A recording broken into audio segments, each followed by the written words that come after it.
السلام علیکم، welcome to حقیقت نامہ۔ میرا نام سید سعد شاہ ہے۔ جواد کی لاش سڑک پر پھینک دی گئی اور وہ بے ہوش رخسانہ کو لے کر لودھی ہاؤس میں آ گئے۔ رخسانہ کی آنکھ کھلی تو وہ بیڈ پر پڑی تھی، جبکہ وہ چاروں شیطان اس کے قریب ہی بیٹھے شراب پی رہے تھے۔ ہوش میں آتے ہی اسے جواد کی کربناک موت یاد آنے کے ساتھ ساتھ احساس ہوا کہ اب اس کی عزت بھی خطرے میں ہے۔ وہ چیختی چلاتی ہوئی بیڈ سے اتر کر دروازے کی طرف بڑھی تو ریاض نے اسے پکڑ لیا۔ خدا کے لیے مجھے جانے دو، وہ اس شیطان کے آگے گڑ گڑائی۔ اچھا ٹھیک ہے، ہم تمہیں ہاتھ بھی نہیں لگائیں گے اور جانے بھی دیں گے۔ وہ بولتے بولتے رکا تو اس کے ساتھیوں نے حیرت سے ریاض کو دیکھا۔ مگر میری ایک شرط ہے۔ شرط کیسی؟ رخسانہ نے روتے ہوئے پوچھا۔ تم چند گھونٹ یہ شربت پیو۔ اس نے شراب کی بوتل آگے کی۔ میں نہیں پیوں گی۔ وہ سٹپٹا گئی اور اس کی گرفت سے نکلنا چاہا، مگر اسے ناکامی ہوئی۔ ریاض نے اسے پکڑتے ہوئے اس کی ناک پر اس طرح مضبوطی سے ہاتھ جمایا کہ اس کی سانس رکنے لگی۔ مجبوراً رخسانہ منہ کھول کر اور گہرے گہرے سانس لینے لگی۔ ریاض نے شوکت کو آنکھ سے اشارہ کیا۔ اس نے قریب رکھی شراب کی بوتل اٹھائی اور رخسانہ کے منہ سے لگا دی۔ شراب حلق سے اترتے ہی اس کا دماغ گھومنے لگا۔ ریاض نے اب اسے چھوڑ دیا تھا۔ وہ بھاگنے کے لیے اٹھی تو ڈگمگائی اور اسے کمرے کے در و دیوار گھومتے محسوس ہو رہے تھے۔ اور پھر ان شیطانوں نے رخسانہ کی عزت کو تہس نہس کر دیا اور اس کے بعد اسے قتل کر دیا۔ اس کے بعد رخسانہ کی لاش کو لان میں ہی دفنا دیا گیا، جہاں پہلے ہی 3 لاوارث لڑکیاں دفن پڑی تھیں۔ وہ ترقی کرتے ہوئے سب انسپکٹر کے عہدے پر جا پہنچا تھا۔ ادھر اس کا دوست ادریس پہلے ہی نظر میں لائبہ پر فریفتہ ہو چکا تھا۔ لائبہ کو دیکھ کر اس جیسے بد کردار انسان نے زندگی میں پہلی بار سنجیدگی سے گھر بسانے کا سوچا، مگر لائبہ بلاول کی محبت کی اسیر تھی۔ ادریس سے منگنی ہوتے ہی لائبہ اور بلاول گھر سے بھاگ گئے اور کورٹ میرج کر کے گولڈن ٹاؤن میں کرائے پر گھر حاصل کر لیا۔ ادریس نے بلاول کو گولڈن ٹاؤن میں دیکھ لیا تھا۔ جس گاڑی نے اس کی موٹر سائیکل کو سائیڈ ماری تھی، وہ گاڑی ادریس خود ہی چلا رہا تھا، مگر اس حادثے میں بلاول بچ نکلا۔ بلاول اور لائبہ میں جب ناراضگی ہوئی تو لائبہ روٹھ کر ماں باپ کے گھر آ گئی۔ تب ادریس نے دوبارہ سجاول صاحب کے گھر آنا شروع کر دیا۔ ویسے بھی اسے یاسر کی دوستی میسر تھی۔ لائبہ یاسر کے ساتھ شادی میں شرکت کے لیے میرپور گئی تو یہ بھی بہانے سے وہاں پہنچ گیا۔ واپسی پر اس نے یاسر کو اپنے ساتھ چلنے کی پیشکش کی۔ بلاول نے جب یاسر کو فون کیا تو ادریس کے شاطر دماغ نے فوراً منصوبہ تیار کر لیا۔ دریائے سندھ کے پل پر پہنچتے پہنچتے رات ہو چکی تھی۔ رات کے کھانے میں اس نے خواب آور دوا شامل کر دی۔ یاسر کو بے ہوشی کی حالت میں دریا برد کرنے کے بعد اس نے بے ہوش لائبہ کو شوکت، ریاض اور اکمل کے حوالے کیا، جو لائبہ کو اس عمارت میں لے گئے اور قید کر دیا۔ اب انہیں ادریس کا انتظار تھا کہ اس کے آتے ہی وہ لائبہ سے اپنے جذبات کی تسکین کر سکتے۔ وہ چاروں مل بانٹ کر کھانے کے عادی تھے۔ ادھر ادریس نے یاسر کو دریا میں پھینکنے کے بعد اپنے ہی پسٹل سے اپنے دائیں بازو کے قریب نال رکھ کر فائر کیا اور خود ہی دریا میں چھلانگ لگا دی۔ چند لمحے دریا میں تیرنے کے دوران 2 نوجوان دریا میں کودے اور اسے دریا سے نکال لیا۔ ڈرامے میں حقیقت کا رنگ بھرنے کے لیے بظاہر وہ بے ہوش تھا۔ پولیس کو اس کے دیے ہوئے بیان کے مطابق بلاول کو ملزم نامزد کرنا پڑا۔ یاسر کی لاش غوطہ خوروں کو دریا سے مل گئی، مگر لائبہ لاپتہ تھی۔ ادھر بلاول جمیل کی حراست سے بھاگا اور اپنے دیکھے ہوئے خواب کے مطابق لودھی ہاؤس جا پہنچا۔ اسے لودھی ہاؤس میں چھپ کر داخل ہوتے شوکت دیکھ چکا تھا۔ شوکت، جو کہ گولڈن ٹاؤن کا ہی رہائشی تھا، اس وقت چھت پر موجود تھا۔ جب اس کی نظر لودھی ہاؤس میں جاتے بلاول پر پڑی، اس نے ریاض کو فون کیا اور وہ دونوں اس کے پیچھے لودھی ہاؤس میں جا پہنچے۔ جمیل کو بلاول اپنے خواب سنا چکا تھا۔ جمیل نے سوچا ہو سکتا ہے لائبہ کی تلاش میں بلاول لودھی ہاؤس جائے، اور ایسا ہی ہوا۔ ریاض نے جمیل پر گولی چلائی تو پولیس پارٹی کو فائر کرنا پڑا۔ یوں ریاض جہنم رسید ہوا۔ لان سے رخسانہ کے علاوہ 3 دوسری لڑکیوں کی لاشیں بھی ملی، اور شوکت سے پوچھ گچھ کرنے کے بعد وہ اس عمارت میں جا پہنچے جہاں لائبہ قید تھی۔ ادریس اور اکمل ریاض اور شوکت کے منتظر تھے۔ اس کے آتے ہی لائبہ کے ساتھ شیطانی کھیل کھیلے۔ وہ اس بات سے بے خبر تھے کہ ریاض عالم بالا اور شوکت لاک اپ میں پہنچ چکا ہے۔ پولیس کی ریڈ میں اکمل مارا گیا اور ادریس گرفتار کر لیا گیا۔ یوں لائبہ صحیح سلامت بلاول کے پاس پہنچ گئی۔ یہ سب بلاول کے دیکھے جانے والے خوابوں کا کمال تھا۔ اگر وہ خواب میں لودھی ہاؤس نہ دیکھتا تو وہاں نہ جاتا۔ جمیل نے اسے تفصیل سے واقعات سے آگاہ کیا۔ بلاول کہنے لگا، حیرت کی بات یہ ہے کہ حادثے کے بعد سے مجھے خواب کیوں دکھائی دیتے ہیں، اور پھر میرا ہر خواب سچا بھی ثابت ہوتا ہے۔ نرس کو ٹریفک حادثے میں ہلاک ہوتے دیکھا، دوسرے روز ایسا ہی ہوا۔ پھر خواب دیکھا کہ میری کلیگ کچن میں آگ لگنے سے ہلاک ہو جاتی ہے، اس کے ساتھ ایسا ہی ہوا۔ پھر خواب میں لائبہ کو ناراض ہوتے دیکھا، تب بھی خواب پورا ہوا۔ مگر پھر میں نے خواب میں دیکھا کہ ادریس اور اس کے ساتھی لائبہ کو قتل کر کے لودھی ہاؤس میں لاش دفن کرتے ہیں، مگر یہاں میرا خواب غلط نکلا اور لودھی ہاؤس سے رخسانہ اور 3 دوسری لڑکیوں کی لاشیں ملی۔ کیوں؟ بلاول نے الجھتے ہوئے لہجے میں کہا۔ جمیل نے اس کے شانے پر ہاتھ رکھ کر خود سے قریب کیا۔ بلاول یہ بھی تو دیکھو، اسی خواب کی وجہ سے تم لودھی ہاؤس پہنچے، ریاض مارا گیا، شوکت گرفتار ہوا، لاشیں برآمد ہوئیں، اور سب سے بڑی بات لائبہ تمہیں صحیح سلامت مل گئی، اور یہ سب اس خواب کی وجہ سے ہوا۔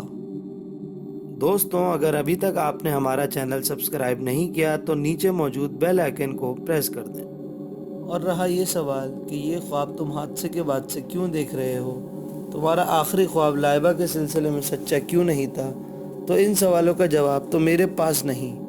ہاں، اگر کسی روز تم یہ راز جان لو تو مجھے بھی ضرور بتانا، کہ میں خود حیران ہوں صرف تمہیں ہی یہ خواب کیوں دکھائی دیتے تھے۔ بلاول لائبہ کے ساتھ اپنے گھر جا پہنچا۔ اس کے گھر والوں نے لائبہ کا پرتپاک استقبال کیا۔ کچھ دنوں بعد بلاول کے موبائل فون پر اس کے دوست ASI جمیل کی کال آئی۔ اس نے خیر خیریت پوچھنے کے بعد جو خبر سنائی وہ خاصی سنسنی خیز تھی۔ شوکت اور ادریس کو پچھلے روز پولیس موبائل میں کورٹ میں پیش کرنے کے لیے لے جایا جا رہا تھا کہ ایک طرف سے آنے والی تیز رفتار ٹرالر پولیس موبائل سے ٹکرا گیا۔ اس خوفناک تصادم میں شوکت اور ادریس جاں بحق ہو گئے، جبکہ موبائل میں موجود تینوں پولیس اہلکار صرف زخمی ہوئے، گویا وہ دونوں شیطان بھی اپنے انجام کو پہنچ گئے۔ بلاول نے سوچا اور رابطہ منقطع کر دیا۔ بلاول اب تک ڈیوٹی پر نہیں گیا تھا۔ میاں بیوی کا زیادہ تر وقت ایک دوسرے کی سنگت میں ہی گزر رہا تھا۔ اس روز بھی وہ سمندر گھومنے گئے۔ واپسی پر وہ سڑک پر پہنچے ہی تھے کہ موٹر سائیکل جھٹکا کھا کر رک گئی۔ بلاول کی سمجھ میں نہیں آ رہا تھا کہ اچانک موٹر سائیکل میں کیا خرابی پیدا ہو گئی۔ ایندھن بھی تو کم نہ تھا اور بظاہر کوئی بھی خرابی نہ تھی۔ جب کچھ سمجھ میں نہ آیا تو اس نے جھنجھلا کر موٹر سائیکل کو لاد رسید کی۔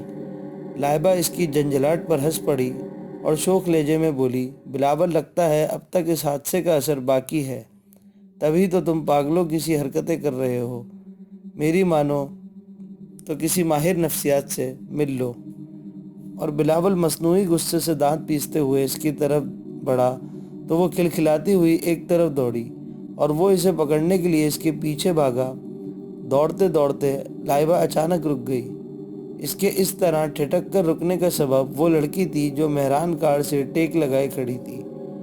وہ کوئی باپردہ خاتون تھی جو برقعے میں ملبوس تھی، چہرے پر بھی نقاب تھا، صرف آنکھیں ظاہر تھیں جن سے آنسو بہہ رہے تھے۔ آپ کیوں رو رہی ہیں؟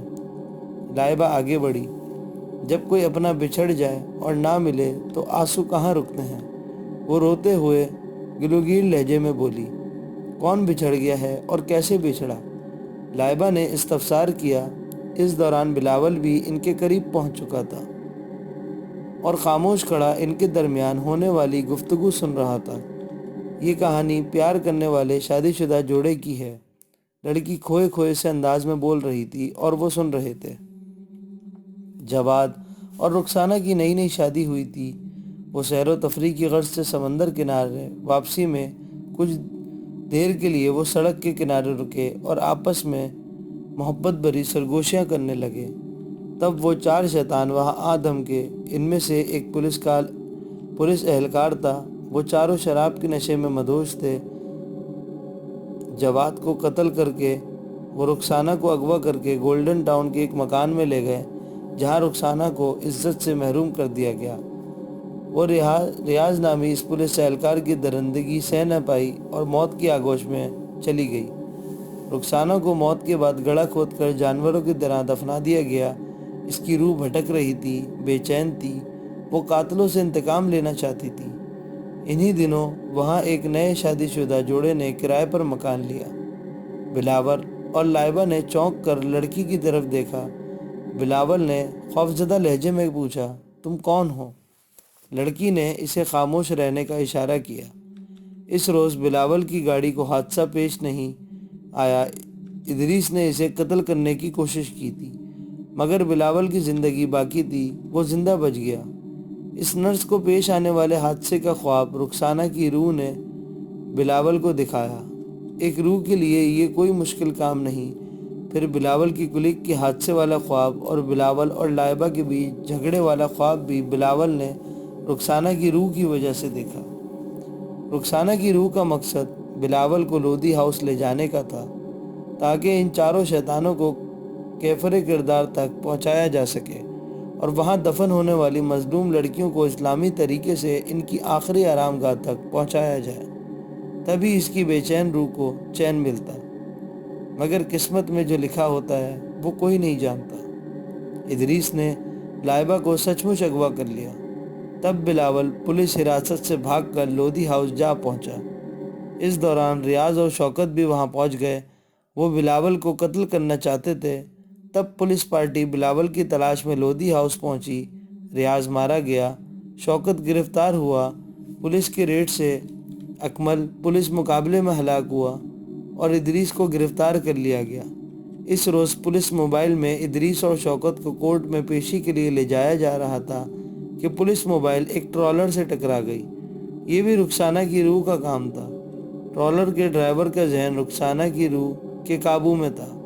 یوں وہ چاروں شیطان انجام کو پہنچے اور رخسانہ کی روح اپنے مقصد میں کامیاب رہی۔ تم یہ سب کیسے جانتی ہو؟ بلاول نے حیرت سے پوچھا۔ لڑکی نے اپنے چہرے سے نقاب ہٹا دیا۔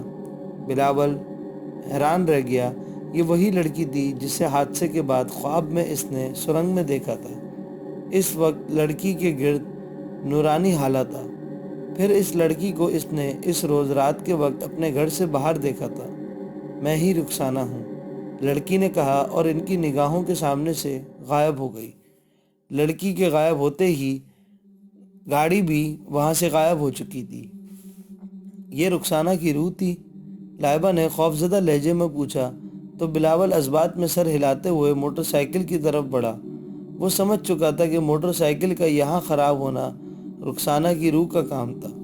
وہ اپنے محسن سے مل کر اس کا شکریہ ادا کرنے کے ساتھ ساتھ اس کی الجھن دور کرنا چاہتی تھی۔ موٹر سائیکل اس بار ایک ہی کک میں سٹارٹ ہو گئی۔ وہ اس سڑک سے کچھ فاصلے پر پہنچے تو ایک موڑ پر انہیں رخسانہ دکھائی دی۔ وہ گارڈ سے ٹیک لگا کر کھڑی تھی۔ اس کے چہرے پر اس وقت نقاب موجود نہ تھا۔ وہ قریب سے گزرے تو رخسانہ نے ہاتھ کے اشارے سے انہیں الوداع کہا۔ ان دونوں نے بھی اشارے سے اسے الوداع کہا اور ایک دوسرے کی طرف دیکھ کر مسکرا دی۔